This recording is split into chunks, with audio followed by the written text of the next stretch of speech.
welcome. I'm going to talk to you today about a really exciting new leather that we've got in, and we're calling it One Leather, Two Uses. So we have it here. It's one of our heritage leather collection, in that it's a rescued leather, and the tannery in question used it for high-end interior design leather tiles. So this is a piece of it. Whoa. Very, very tough, very rigid, and it's got this lovely texture. I think you can sort of see it there, and kind of grain in it. Now, one of the ways it's made to be so hard is it's completely impregnated with waxes, and so you get this kind of lovely sense to it as well. It's not got anything diminishing, but it's really protected in terms of wear, and it's been made to walk on, it's been made to be on walls. And it's warm to the touch. So as opposed to porcelain and ceramic, you've got that kind of more lovely warmth coming through with it. Now, these are in their original kind of natural form. So when they would have gone out for the interior design market, they would have been coloured. And we've had some great fun painting and colouring them. We've tried them with all the different dyes and stains and paints. So you can use them for all sorts of things. So this is just an example to show you a couple with because they vary in the shades a bit. This is the yellow ochre, so you get this lovely kind of different tonality using the water-based stains to pick out. So you can, if you imagine those were all laid out together, you're going to get that kind of lovely sort of look to them. We've also had a go at, this is a bit hobblinging, but this is a paint effect using foiling and everything, and some of the Cadence hybrid paints and some of the stains and dyes. I mean, let's just throw it all on and see what happens. But this is one I'm actually going to use for a splashback for my downstairs bathroom, so pictures to follow on that. So those are the tiles that they can be used for. You can cut them up, do them for mosaic, and we've got a few examples of that will be coming forward, and various different things. They make great placemats and bowls. Now we're selling them in rectangular shapes, so like these shapes here. There's also a square for a coaster. There's a larger rectangle for a placemat. There's A3 size. We also do them in round circles, and I'll explain what they can be used for as well in a minute, but they could equally make a placemat, which would be quite nice. These ones are slightly thinned down, so they've got a little bit more flexibility, and smaller circles there. Now, the second use, very exciting, heat form leather. So we all know that wet forming leather gives you fantastic shapes, whether you're making masks or sheaths, whether you're making bowls. This is an example of a wet formed one, which I made a while back.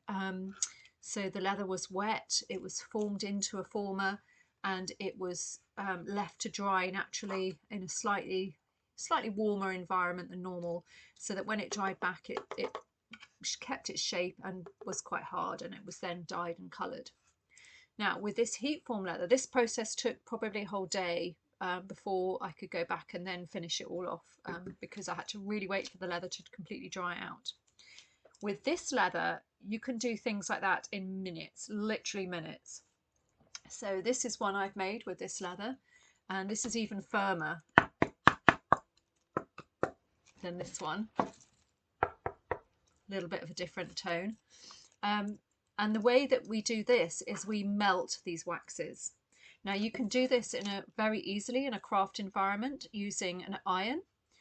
So a piece of greaseproof paper on the top, and iron it.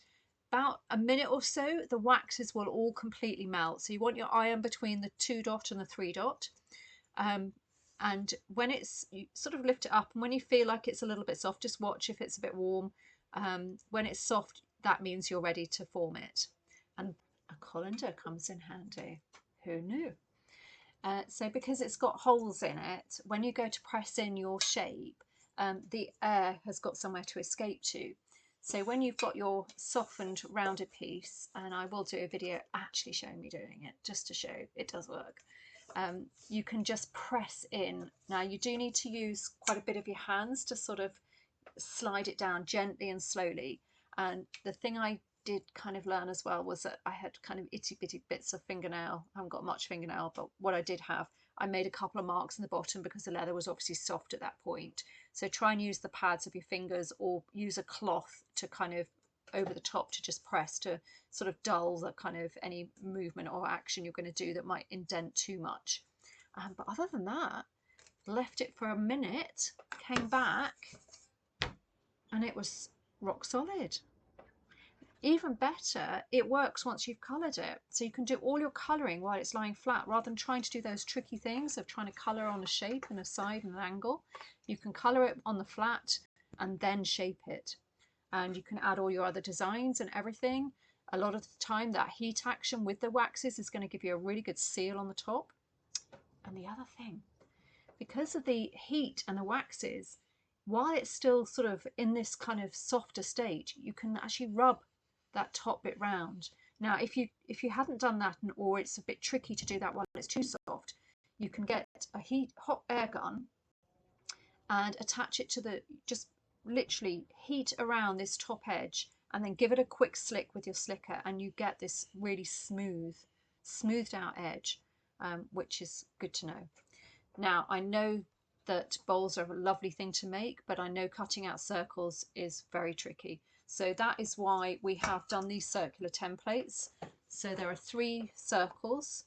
So you can buy them already cut, and you can then paint, dye, foil, embellish, make to your heart's content. And they're very quick makes.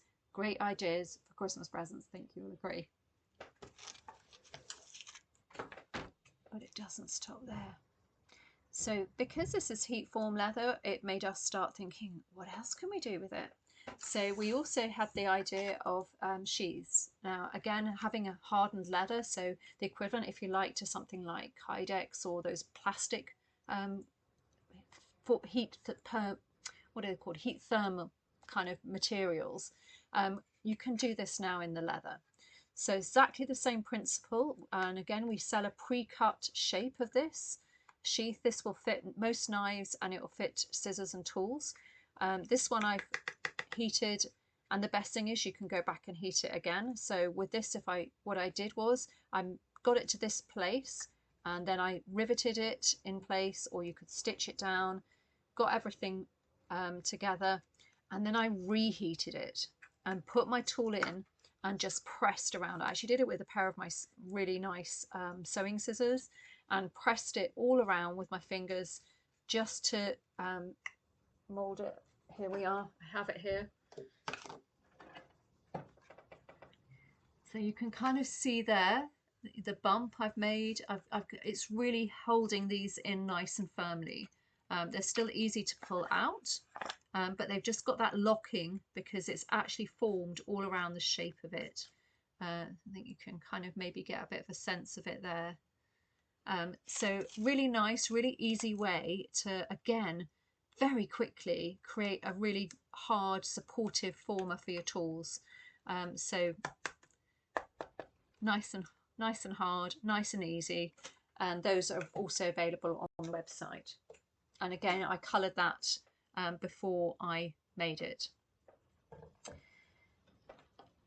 And that's not all.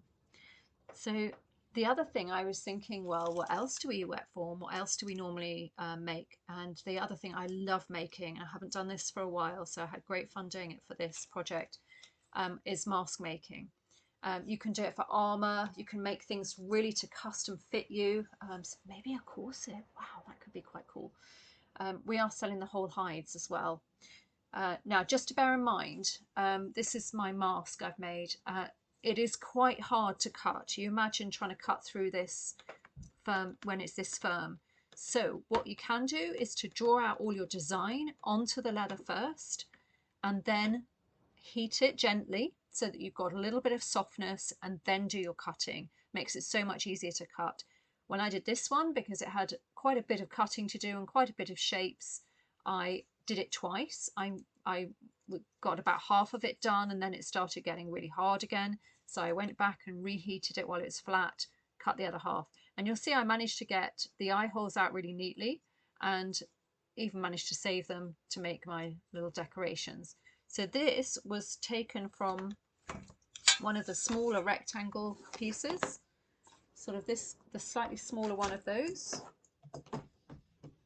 which I haven't quite got to hand, but if you imagine it was a piece like this that we sell, and you can make your mask from it, and they're very reasonable prices. So I made all this, I dyed it, stamped it. Again, I slightly warmed it through to get the stamping impressions in it. So you can see there, it's taken the stamp emboss really well. It's got a lovely leathery texture still on it. I've used the water-based stain in purple on this, and then I've used some paints in the purple and the black, and some decorative rivets on it as well. Now, when it's flat and all of that's done, except for the rivets, I did do the rivets at the end, and we'll say that, but you probably could do it beforehand. But no, I wouldn't, because you've got to get some heat going on to it. So when it was all flat and all the colouring was done, I then ironed it. I then just checked it and held it, and I let it cool maybe a little, so it wasn't burning hot or anything. It was just nicely warm. And then I put it onto my face, and then using my fingers again, I just pressed it around and shaped it. So you really can get a fantastic custom mold going onto your face with this pressing. And then you just needed to hold it and hold it for a little bit. It's maybe you're talking 30-40 seconds, a minute, and then you can just place it down and then leave it just to completely cool off, and you have a solid mask it's still got a bit of flex, so it's very comfortable to wear.